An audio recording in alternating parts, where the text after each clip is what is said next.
Bom dia.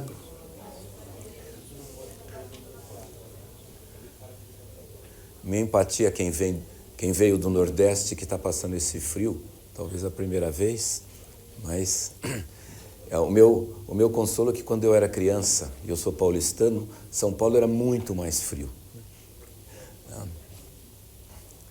Quem já ouviu falar de Choosing Wisely? Levanta a mão. Menos de metade? Vamos acordar. Quem já ouviu falar de Choosing Wisely? Levanta a mão. Surpreendentemente, é menos de metade da plateia, o que torna a minha apresentação bastante novidade. É sobre isso que eu vou falar, sobre o Choosing Wisely, e essa apresentação vai ser em duas partes. A primeira vai ser hoje e a segunda vai ser daqui a 2 meses, e aí o Guilherme e eu vamos depois, no final dessa apresentação, dizer no que vai consistir a segunda apresentação. Existe uma frustração muito grande, né? Talvez uma das maiores frustrações de professores de clínica, de pesquisadores da área de clínica aqui no mundo, é uma frustração com a dificuldade que a gente tem de pedir só os exames e orientar só para os procedimentos que são realmente necessários e são baseados em evidências. A gente pede muito mais exame do que devia, a gente indica muito mais procedimentos do que a gente devia, a gente fala muito mais coisas para o paciente do que o que a gente deveria falar apenas baseado em evidências. E existe uma frustração muito grande a respeito disso, quando a gente reúne professores de clínica. Não é só com o ensino, é com a nossa prática também. Não é só que a gente ensina e as pessoas não seguem. É que a nossa prática muitas vezes também não é de acordo com aquilo que a gente lê, que a gente ensina. E isso é no mundo inteiro.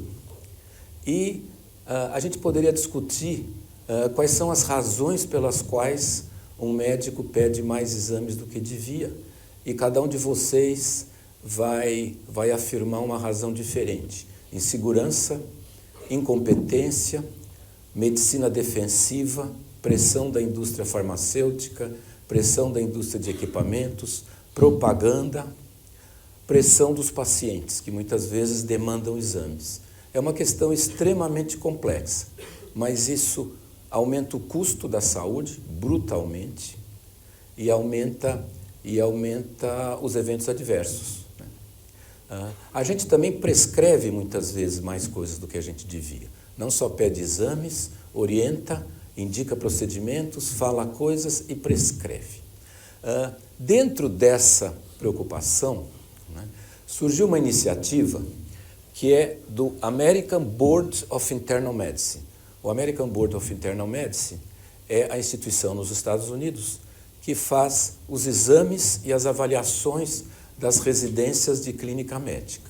Eu acho que todo mundo sabe que nos Estados Unidos a residência é de Internal Medicine e depois as pessoas vão fazer as especialidades, que lá são chamadas de subespecialidades, cardio, nefro, pneuma, endócrino, infectologia, assim por diante, que não são mais, e que a formação não é mais chamada de residência, de residency, passa a ser chamada de clinical fellowship. Então o residente é o de clínica médica, depois o fellow é o da especialidade. Então o American Board of Internal Medicine, ele se preocupa principalmente com a formação dos internistas, mas também dos subespecialistas depois. E o American Board of Internal Medicine montou uma organização, que aqui no Brasil seria o equivalente a uma organização não governamental, para discutir essa questão, e criou essa iniciativa que se chama Choosing Wisely. Wisely, traduzindo para o português, é sabiamente, é com sabedoria, com bom senso. Então seria escolhendo com sabedoria, ou escolhendo com bom senso. O que é essa iniciativa? Depois, todo mundo podia entrar no site, quem tiver com o celular pode ir entrando já no site e acompanhando o que eu vou falando e até checando se o que eu estou falando é verdade, né? Então, Choosing Wisely. Esse é a página do Choosing Wisely, e o lema do Choosing Wisely é fazer recomendações que todos os médicos e pacientes deveriam saber. Então, inicialmente, eles pediram para várias sociedades médicas americanas para se reunirem, aderirem a essa campanha e definirem 5 itens que, na opinião dessa associação, todos os pacientes e todos os médicos deveriam saber. E esses itens, é claro, não podem ser baseados só em opiniões, tem que ser baseados em evidências. Então, aqui estão os objetivos, a missão, quer dizer, os objetivos do Choosing Wisely. Eu não traduzi, eu tirei exatamente da página. A missão do Choosing Wisely é promover conversas entre os clínicos e os pacientes para ajudar os pacientes a escolherem o cuidado que seja baseado em evidências, que não seja duplicação de outros testes ou intervenções já realizadas, que seja o máximo possível livre de riscos e que seja realmente necessário. Tarefa extremamente difícil, parece fácil, mas é difícil. Quando vocês entram na página, existem dois caminhos. Um caminho é para os clínicos e outro é para os pacientes. E no caminho para os clínicos, ou para os médicos, são listas, então, que as sociedades especialistas criaram sobre coisas que clínicos e pacientes deveriam questionar. E para os pacientes, é a mesma coisa, mas numa linguagem menos técnica, menos científica e mais fácil de ser compreendida. Mas são as mesmas afirmações, quer dizer, são fontes baseadas nas recomendações das sociedades. E não pode ser uma coisa muito genérica. Não pode ser não solicitar exames. Tem que ser, por exemplo, não solicitar exame de imagem para lombalgia há menos de 6 semanas. Coisas bem específicas, que todo mundo entenda exatamente o que está sendo dito.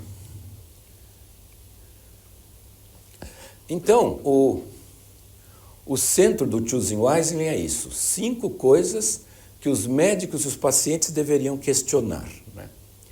E, no começo, se pensava em fazer afirmações de coisas que não eram feitas e deveriam ser feitas, e coisas que eram feitas e não deveriam ser feitas.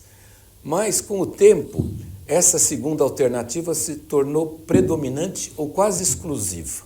Então, vocês vão ver que as afirmações das sociedades são quase exclusivamente sobre coisas que são feitas e não deveriam ser feitas. E pouquíssimas afirmações são sobre coisas que não são feitas e deveriam ser feitas, mostrando a realidade de que se faz mais coisa do que deveria ser feita, e não menos intervenções. O Choosing Wisely, ele se espalhou pelo mundo inteiro. Então, aqui já tem o Choosing Wisely do Reino Unido, tem o Choosing Wisely canadense, e já começou o Choosing Wisely brasileiro. Existe um grupo ligado a algumas sociedades que já está trabalhando em criar o Choosing Wisely brasileiro. A ideia é que um não seja exatamente uma cópia do outro, porque existem realidades de sistemas de saúde que são muito diferentes. E eu vou aqui nos próximos minutos, eu vou mostrar algumas das conclusões dessas sociedades. E depois de eu mostrar de cada sociedade, eu selecionei 4 ou 5 sociedades, já existem mais de 80 sociedades no mundo que fizeram as suas afirmações. Aí eu abro para discussão para ver se alguém não concorda ou alguém gostaria de comentar a respeito. Então eu vou começar com a Sociedade Americana de Médicos de Família, de Medicina de Família. Algumas sociedades se arrependeram de fazer só 5, pediram para fazer 10, depois fizeram 15. Então, quando vocês entrarem no site, vai haver sociedades que têm 15 afirmações. E existe do lado da página um arquivo em PDF com todas as afirmações de todas as sociedades feitas até hoje. E quando vocês entrarem na afirmação da sociedade, vocês vão ver que cada afirmação tem que ter uma bibliografia.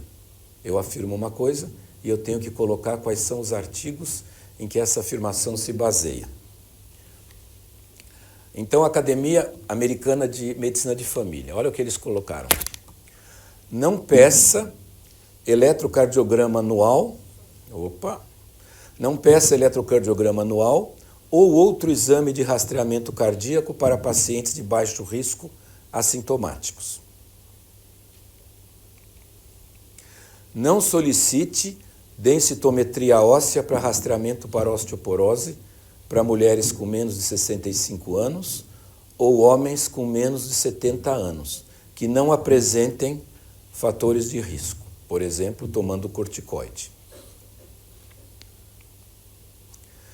Não solicite exames de imagem para lombalgia nas primeiras 6 semanas, a não ser que haja sinais de alarme.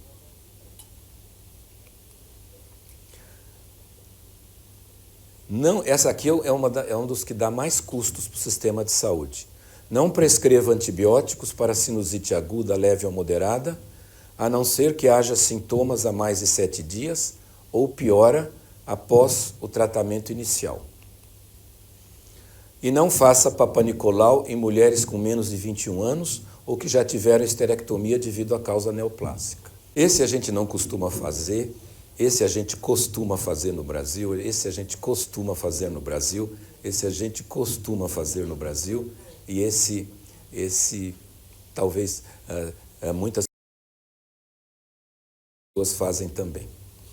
Agora eu vou falar do que o American College of Physicians a gente teve a satisfação da semana passada ter a visita do presidente do American College of Physicians aqui, o Dr. Jack Endy, e a gente até conversou com ele sobre o Choosing Wisely e a opinião que ele tinha a respeito, que é muito positiva, né? Existem residentes aqui que conseguiram assistir a conferência dele na faculdade, e foi uma coisa inesquecível sobre a volta ou a importância do retorno de valorizar o exame físico. Aqui são as afirmações iniciais do American College of Physicians. Não solicite teste de esforço para pessoas que são assintomáticas e de baixo risco para doença coronariana.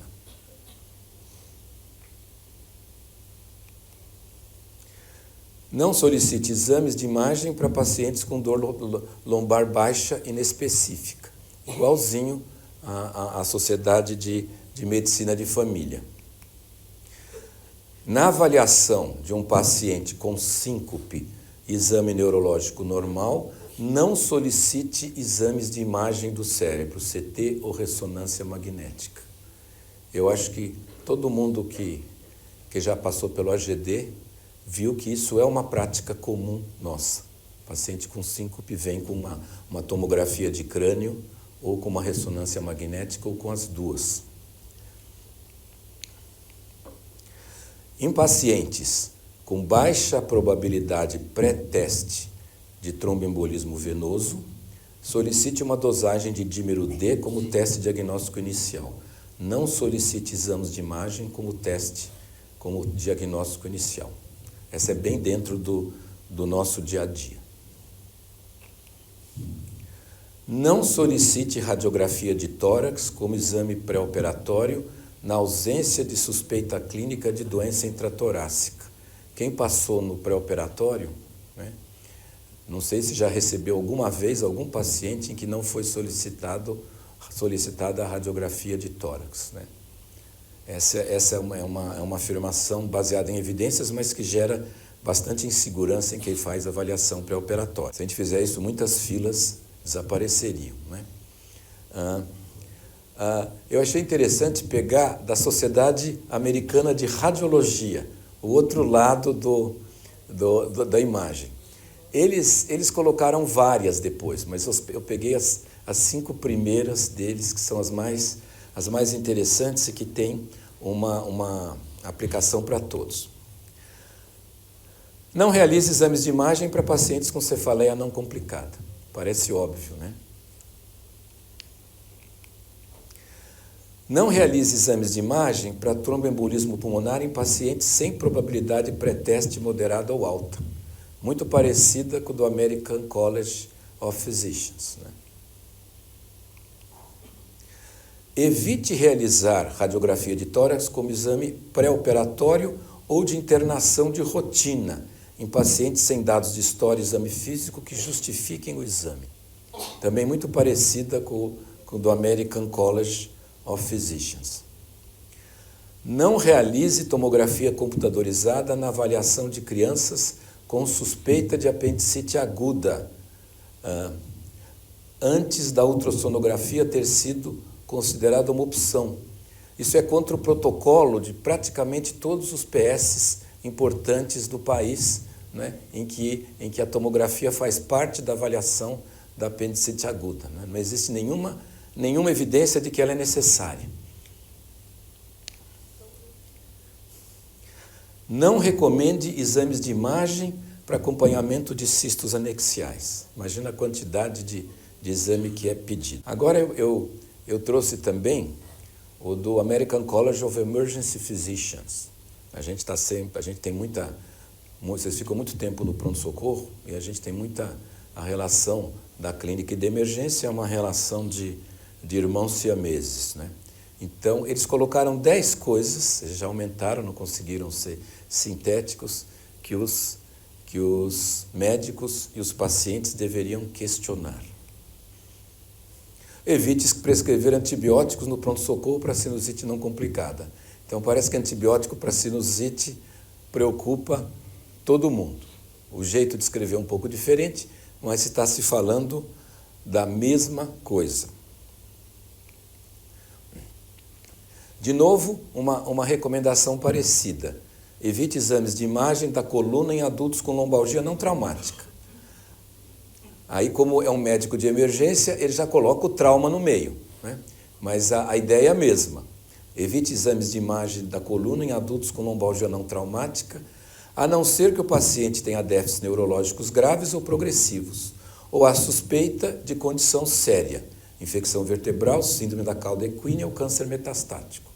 Claro que é a mesma afirmação, mas pensando no paciente que eles recebem, diferente do paciente que o médico de família tem. Evite angiografia pulmonar em paciente com uma probabilidade pré-teste baixa de tromboembolismo pulmonar e um dímero D negativo, e aí um algoritmo para excluir tromboembolismo pulmonar negativo.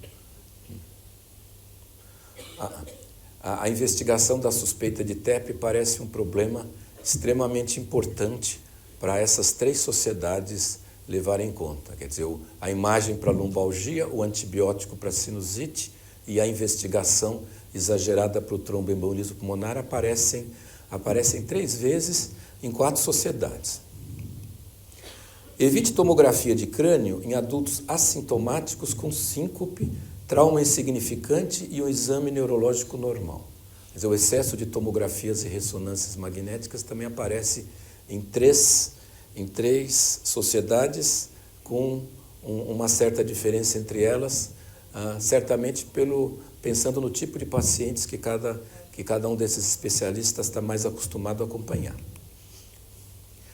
Não, isso é uma coisa bem para o nosso hospital e que a professora Patrão insiste muito.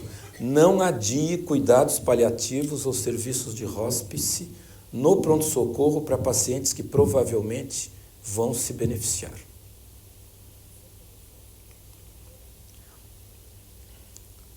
Evite tomografia de crânio em pacientes com trauma de crânio leve e que são de baixo risco, baseado em regras de decisão validadas. Evite administrar antibióticos ou colher culturas locais em pacientes com infecção de pele ou abscesso de partes moles, após drenagem adequada e acompanhamento médico adequado. Isso é uma coisa que ninguém faz no Brasil, né? Todo mundo sai com antibiótico após drenagem de um abscesso. Essa é o dia a dia do nosso hospital, né? Evite fazer sondagem vesical para controle de diurese em pacientes estáveis que podem urinar sozinhos ou para a conveniência do paciente ou da equipe de saúde. Evite solicitar tomografia de abdômen e pelve em pacientes jovens e saudáveis, com menos de 50 anos, com história de cálculos renais ou ureterolitíase e que apresentam sintomas compatíveis com cólica renal não complicável. Quer dizer, o paciente que já tem diagnóstico de cálculo e vai ao pronto-socorro com cólica nefrética, não solicitar novos exames de imagem. A Sociedade Americana de Geriatria agora. Não indique alimentação por tubos percutâneos, gastrostomia, em pacientes com demência avançada. Ofereça alimentação oral assistida. A gente já fez isso no 6º andar várias vezes, né? Mesmo sabendo disso, né? Com toda a dificuldade de tomar decisão. Não existe, essa afirmação é baseada em que não existe aumento de sobrevida. Pessoas com demência avançada, em que a alimentação é feita por gastrostomia, não vivem mais. Não use antipsicóticos como primeira escolha para tratar sintomas comportamentais ou psicológicos da demência. Evite utilizar medicações além da metformina para atingir hemoglobina glicada menor que 7,5 na maioria dos idosos. Controle moderado é geralmente melhor.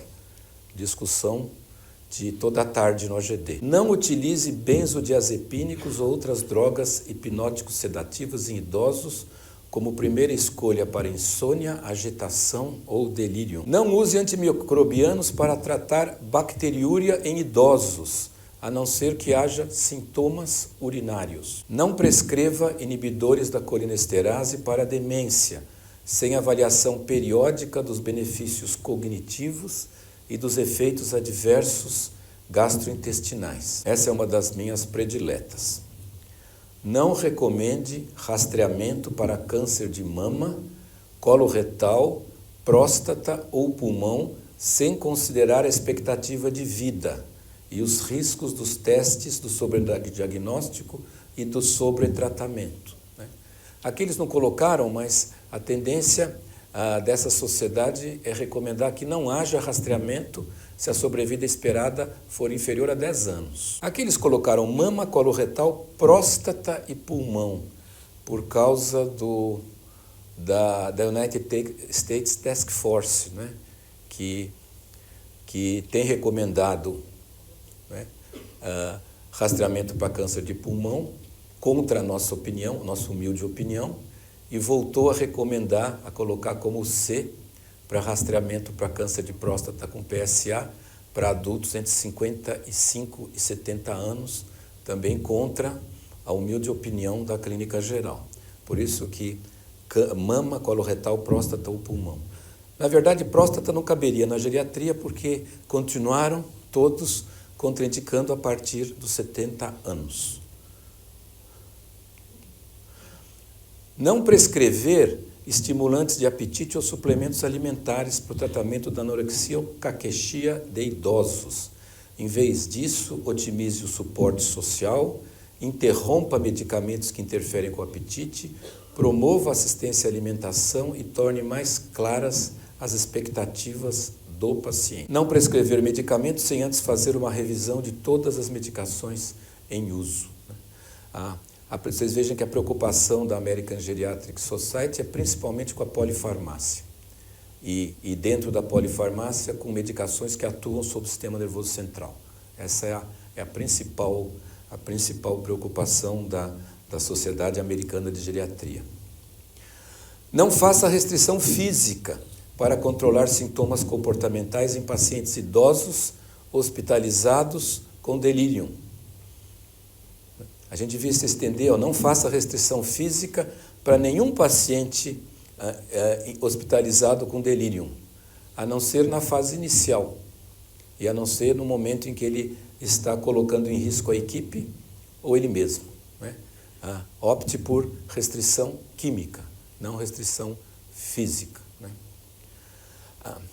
A gente teve dificuldade para implementar isso na enfermaria do 6º andar. A gente tem dificuldade, porque quando a gente resolveu, né, numa reunião com a enfermagem, restringir ao máximo a restrição física e aumentar a restrição química, aumentaram as quedas, porque teve um evento adverso inesperado ou talvez esperado pelo número insuficiente.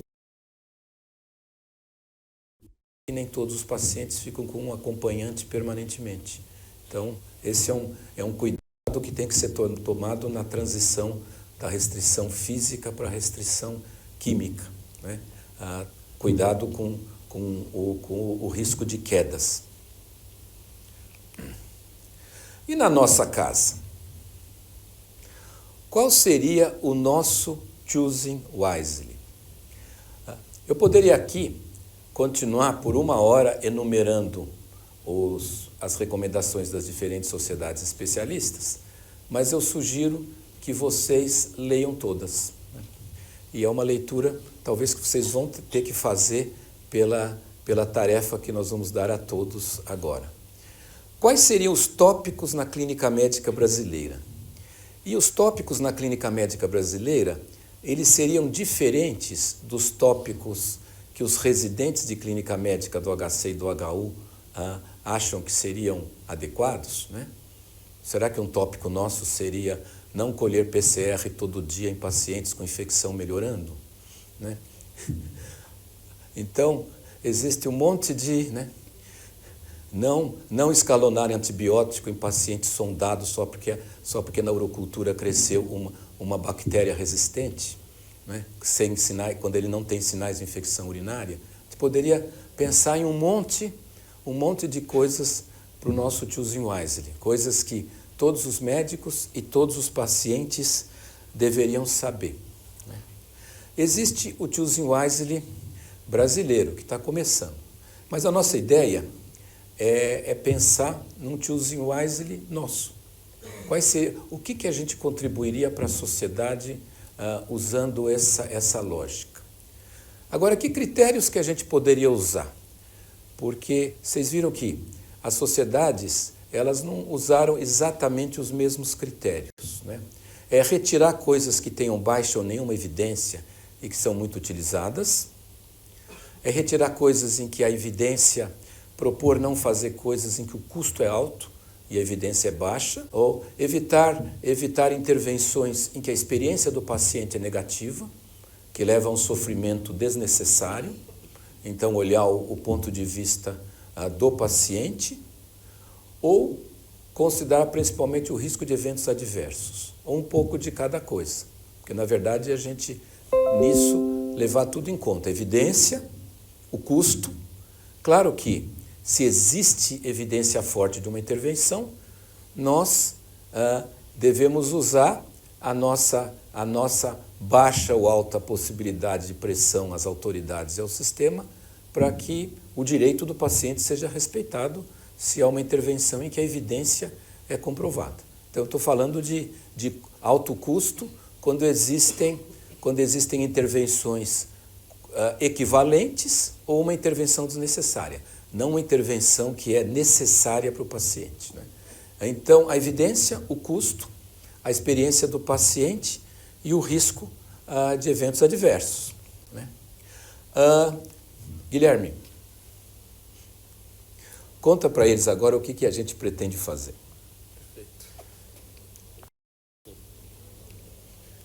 Bom, pessoal, daqui a 2 meses nós vamos ter uma reunião de terça-feira que vai ser exatamente sobre o Choosing Wisely, mas que vai ser apresentada por vocês. Então, qual que é a nossa proposta? Vocês vão se juntar em 6 grupos de R1 aí nos grupos irmãos, né? E 6 grupos de R2 e os R3 todos, certo? Então, grupos de 10 a 12 pessoas. E cada grupo vai ter a responsabilidade de fazer uma lista de Choosing Wisely, tá certo? Baseada em evidência ou na ausência de evidência, como o professor colocou, né? E daí a nossa proposta é que até a reunião a gente consiga elencar aí os 3 grupos que fizeram as listas mais legais, e daí vocês subam aqui esses 3 grupos para apresentar para a gente, e daí a gente vai fazer uma votação durante a manhã. Muitos fizeram assim com a cabeça, então aparentemente vários gostaram da ideia. Essa atividade tem vários objetivos. Aprendizagem colaborativa e contribuir com a sociedade, porque nós não somos capazes de fazer uma coisa com a qualidade que 150 pessoas inteligentes e que estão no dia a dia têm condição de fazer. Então a ideia é criar, cada grupo vai criar 5 afirmações. Se vocês olharem no site, quando vocês entrarem em cada instituição, tem a afirmação e na página seguinte tem uma bibliografia.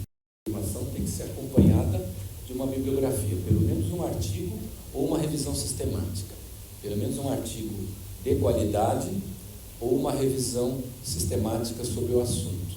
E depois nós vamos escolher os melhores conjuntos e depois de todas as afirmações, as melhores 10, para a gente propor, encaminhar essas 10 afirmações para o Choosing Wisely Brasil. Então, obrigado, gente.